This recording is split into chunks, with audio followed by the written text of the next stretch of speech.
Hi అండి. అందరికీ నమస్కారం. Welcome back to my channel. ఈ వీడియోలో ఫినాన్షియల్ యాక్ట్ 2025 ఆర్థిక చట్టం 2025 అమలైతే పెన్షనర్లకు డీఏ, పీఆర్సీ లేదు అనే చెప్పాలి. పాత పెన్షనర్లకి వర్తించదన్నట్టు. సో, ఈ చట్టంలోని వివరాలు ఏమున్నాయి అనైతే ఒకసారి చూద్దాము. సో, వీడియో అయితే ఎక్కడ గాని స్కిప్ చేయకుండా ఎండ్ వరకు చూసేయండి. అప్పుడు ఇన్ఫర్మేషన్ పూర్తిగా అర్థమవుతుంది. అలాగే వీడియో చూస్తున్న ప్రతి ఒక్కరు లైక్ చేయండి ఫ్రెండ్స్. కొత్తగా చూస్తున్నవారు సబ్స్క్రైబ్ కాకుంటే వెంటనే మన ఛానల్ సబ్స్క్రైబ్ చేసుకోండి. అలాగే ఈ వీడియోని 10 మంది పెన్షనర్స్‌తో అయితే తప్పకుండా షేర్ చేయండి. ఇక విషయానికి వచ్చినట్లయితే పదవీ విరమణ చేసిన ప్రభుత్వ ఉద్యోగుల ఆర్థిక భద్రతకు సంబంధించి కేంద్ర ప్రభుత్వం ఒక చారిత్రాత్మక మరియు వివాదాస్పద నిర్ణయం తీసుకుంది. లోక్మత్ నివేదిక ప్రకారం భారత పార్లమెంట్ ఇటీవల ఆర్థిక చట్టం 2025ను ఆమోదించింది. ఈ చట్టం పదవీ విరమణ చేసిన ప్రభుత్వ ఉద్యోగులు పొందుతున్న కొన్ని కీలకమైన ఆర్థిక ప్రయోజనాలను శాశ్వతంగా నిలిపివేస్తుందన్నమాట. ఇది దేశవ్యాప్తంగా ఉన్న లక్షలాది మంది పెన్షనర్ల జీవితాలపై సుదూర ప్రభావాలనైతే చూపనుందన్నమాట. సో, చట్టంలోని కీలక మార్పులేంటంటే, కొత్తగా ఆమోదించిన ఆర్థిక చట్టం 2025 ప్రకారంగా పదవీ విరమణ చేసిన ప్రభుత్వ ఉద్యోగులకు ఇకపై క్రింది ప్రయోజనాలు వర్తించవు. అవేంటంటే, కరువు భత్యం పెంపుదల రద్దు. ద్రవ్యోల్బణం కారణంగా ధరలకు అనుగుణంగా పెన్షన్ల కొనుగోలు శక్తిని తగ్గకుండా ఉండేందుకు ప్రభుత్వం కాలానుగుణంగా డీఏను పెంచుతుంది. కొత్త చట్టం ప్రకారం డీఏ పెంపుదల ఇకపై పెన్షనర్లకు వర్తించదు. అంటే వారి పెన్షన్ మొత్తం స్థిరంగా ఉండిపోతుంది. కానీ కాలక్రమేణా దాని వాస్తవ విలువ తగ్గిపోతుంది. రెండవది, వేతన కమిషన్, పీఆర్సీ ప్రయోజనాల నిలిపివేత.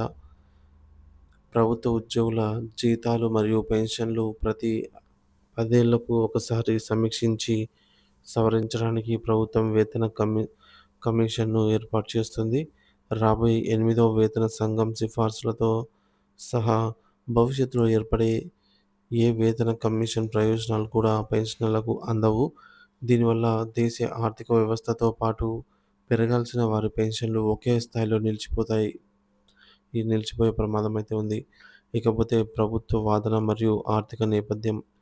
ప్రభుత్వం ఈ కఠిన నిర్ణయం తీసుకోవడం వెనుక ప్రధాన కారణం ఏంటంటే, ఏటా పెరుగుతున్న పెన్షనర్ల భారం ప్రభుత్వ ఖజానాపై మోయలేనిదిగా మారిందని ఆర్థిక నిపుణులు విశ్లేషిస్తున్నారు. పదవీ విరమణ చేసిన ఉద్యోగుల సంఖ్య పెరగడం, వారి ఆయుర్దాయం పెరగడం వంటి కారణాలతో పెన్షన్ల బిల్లు విపరీతంగా పెరిగిపోతుంది.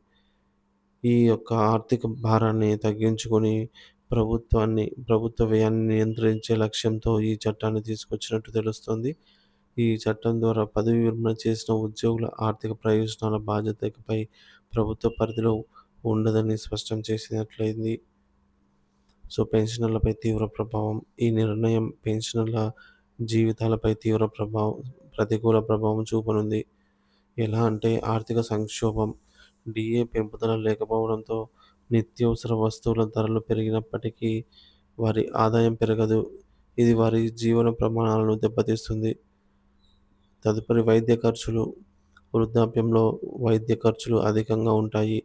స్థిరమైన పెన్షన్‌తో పెరుగుతున్న వైద్య ఖర్చులను భరించడం వారికి పెనుభారంగా మారుతుంది.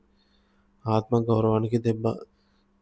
జీవితాంతం దేశానికి సేవ చేసిన తర్వాత పదవీ విరమణ చేసే సమయంలో ప్రభుత్వం తమ ఆర్థిక భద్రతను విస్మరిస్తోందన్న భావన వారిలో నైతిక స్థైర్యాన్ని దెబ్బతీస్తుంది. రాజకీయ మరియు న్యాయపరమైన సవాళ్లు.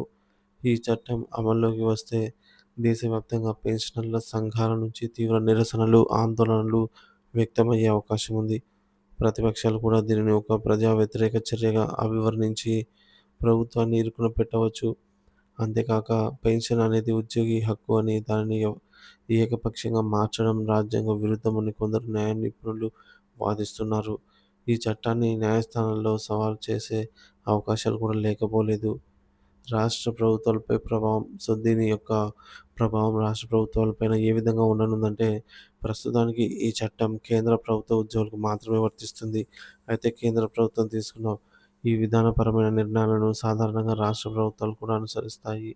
ఆర్థిక ఇబ్బందులతో సతమతమవుతున్న అనేక రాష్ట్రాలు తమ పెన్షనర్ల భారాన్ని తగ్గించుకోవడానికి ఇదే తరహా చట్టాలను అమలు చేసే ప్రమాదం ఉంది. అదే జరిగితే దేశవ్యాప్తంగా ఉన్న కోట్లాది మంది రాష్ట్ర ప్రభుత్వ పెన్షనర్లపై కూడా ఈ ప్రభావం అయితే పడుతుంది.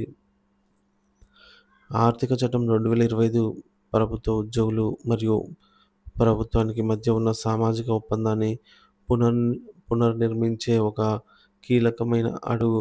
ఆర్థిక క్రమశిక్షణ పేరుతో ప్రభుత్వం తీసుకున్న ఈ నిర్ణయం తమ జీవిత చరమకంలో ప్రశాంతంగా గడపాలనుకుంటున్న లక్షలాది మంది వృద్ధుల భవిష్యత్తును అనిశ్చితిలోకి నెడుతుంది. ఈ చట్టం యొక్క అమలు, దాని పర్యవసానాలు రాబోయే రోజుల్లో అయితే దేశ రాజకీయ మరియు సామాజిక రంగాల్లో తీవ్ర చర్చకు దారితీయడం ఖాయము. సో, ఇందులోని ముఖ్యాంశాలు: లక్షలాది మంది పదవీ విరమణ ప్రభుత్వ రిటైర్డ్ ఎంప్లాయీస్‌కి పై ప్రభావం చూపేలాగా కేంద్ర ప్రభుత్వం కీలక నిర్ణయము. సో, ఇది పెన్షన్‌లపై పిడుగు లాంటి వార్త అనే చెప్పవచ్చు. ఇక ఆర్థిక చట్టం 2025 ఆమోదం. ఇకపై పెన్షనర్లకు కరువు భత్యం, డీఏ పెంపుదల వర్తించదు. భవిష్యత్తులో రాబోయే 8వ వేతన సంఘం సహా ఏ వేతన కమిషన్ ప్రయోజనాలు అందవు. పెరుగుతున్న పెన్షన్ల భారాన్ని తగ్గించుకునేందుకే ప్రభుత్వం ఈ చర్య అని నిపుణుల విశ్లేషణ. ఈ నిర్ణయంపై పెన్షనర్ల సంఘాల నుండి తీవ్ర వ్యతిరేకత వ్యక్తమయ్యే అవకాశం.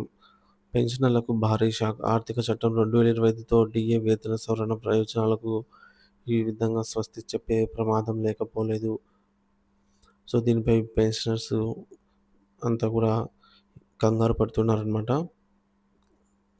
సో, మొదట్లో ఈ బిల్ అనేది కేంద్ర ప్రభుత్వ రిటైర్డ్ ఎంప్లాయీస్‌కి మాత్రమే వర్తింపజేసినప్పటికీ, తర్వాత కాలంలో రాష్ట్ర ప్రభుత్వాలు వీటిని వెంటనే ఇంప్లిమెంట్ చేసే ప్రమాదం లేకపోలేదు.